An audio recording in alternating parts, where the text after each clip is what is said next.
What's up YouTube, my name is Athieno. Welcome back to another Rainbow Six Siege video today. So, if you're struggling with movement, whether that's you trying to get positioning, all that kind of stuff, but today we're going to talk about specifically movement and how you guys can branch off into different ideas and how you can practice to improve your movement and to play like even professional players, even high level players in general, and how you can hang up in the high elo areas. So, what I want to get started off with today is three different topics. 1, your confidence. 2, your game sense. And 3, your practice and speed. So now that you got those out of the way, let's start off with 1, confidence. So confidence, I will make a whole separate video for confidence, but confidence is what really ties into movement, because movement is, well, literally your movement, how you're moving left, right, or where you're going, you're moving forward, where you're planning on moving, where your character is going, how's your aim, you know, all that kind of stuff, you know. So once you can control a lot of that, then that's where you really start to improve your movement. So what I mean by that is, let's start with peeking, right? Maybe some of you guys are not the best peekers. Maybe you're really slow at peeking like this, like maybe you're like crouching up like this, you're going really slow. I'm telling you right now, the slower you go around the map, the more tunnel vision you are, and you're not going to perform really well. You're going to play really slow, then you're gonna overthink and you're gonna choke.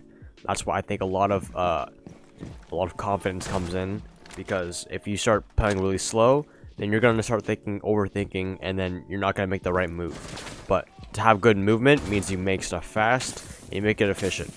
So let's say if I was gonna peek a corner, like I'm gonna this is how you should properly. So you shouldn't be like maybe like this. You should be pre-aiming with your crosshair, like let's say a blue bar door, right?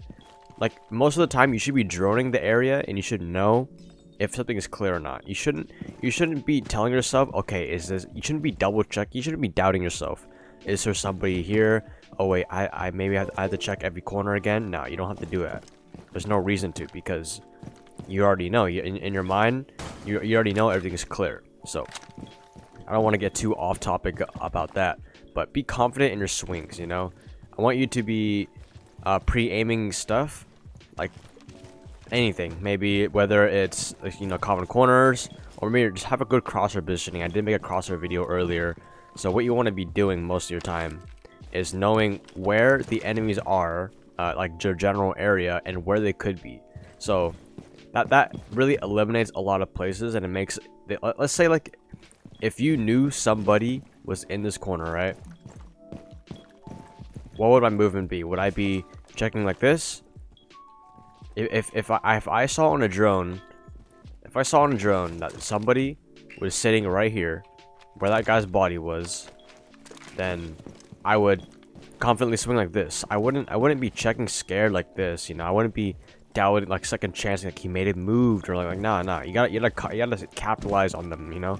That's how you always get swung on. You have to have confidence. You won't shake your aim. So that's one thing. So the second thing I want to talk about is game sense.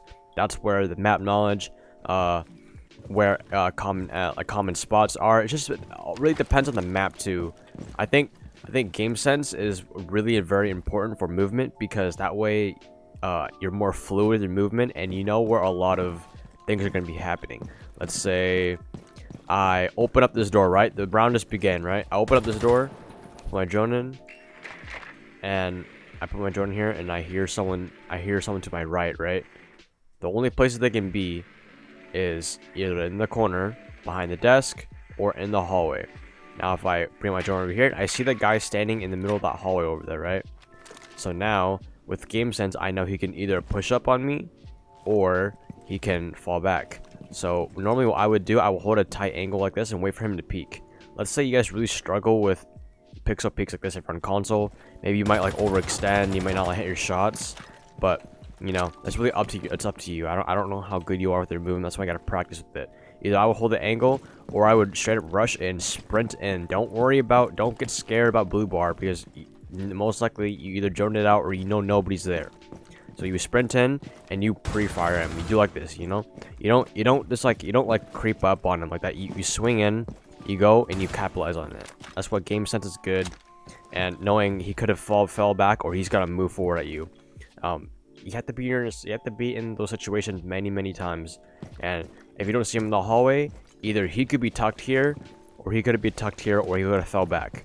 That's why you always got to keep moving fast. And Peeker's advantage online especially is very important.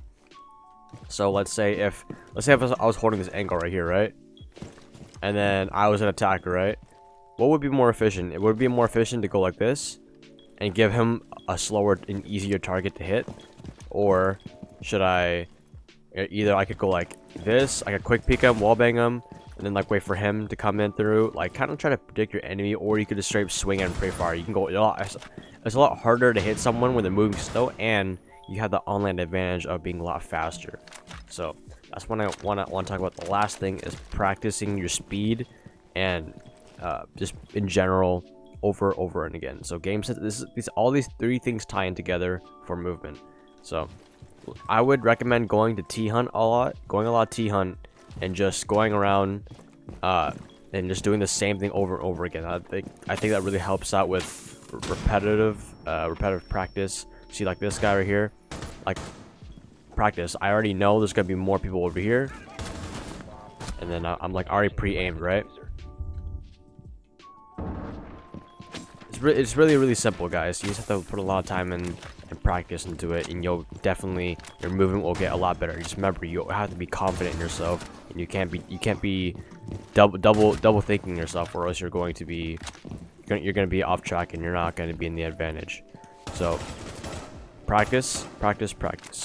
And another thing I want to tell you is the more you do something, the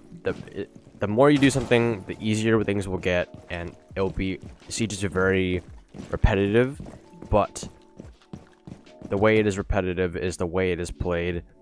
You know, you're supposed to go in, attackers go in the building, defenders hide, attackers drone them out, and doing that over and over again. There's always a new opportunity. That's why I love Siege. There's always a new opportunity for you to go in and to a different way to execute on stuff. So I hope this video did help you guys a little bit. I did make this this video pretty early, so sorry if I was a little unclear about stuff, but I will be uploading a lot more videos like these in the future. So let's recap one more time. Good movement is only efficient when you're confident in yourself. That way you have speed, and you are more prepared than the other enemy. And with good game sense, you'll know how to peek corners. You'll know how to do all this kind of stuff. You have good map knowledge, and you'll just be more on top of the competition. So please leave a like and share with a friend. I stream almost every single day on Twitch. I upload every day on Instagram and all that kind of stuff. Socials will be in the description, and please enjoy the rest of your day. Thank you.